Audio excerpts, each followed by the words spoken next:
Tanko valmis?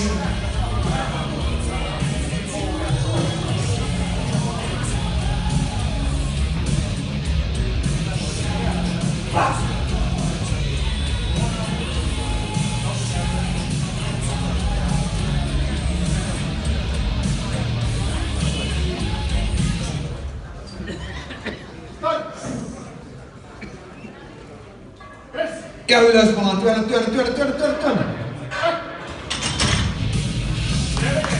Ja hyvä loppuajatus siellä vielä tuolla. Tanko valmis. Ja opiskelijana jo lääkäriksi. Ja Aleksi Koskinen on tänään huoltajana. SC-puuta löytyy vuonna 2017. Ja ei selvittää, että mistä, mutta ei niin paljon ratkaisi hyvä mieltä. Katsotaan nyt sitten kuitenkin, jos siinä tulossa täältä. Ja ylös vaan työnnä. Ja 3-0 hyväksytty. Tanko valmis. Luomas puolella. 165 on henkilökohtainen ennätys. Nyt 155. Toivottavasti tulee sitten nätti hieno nosto tähän päätösnostoon.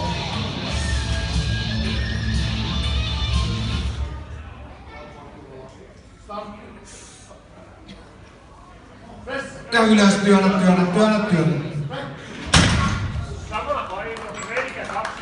2-1. Nosto.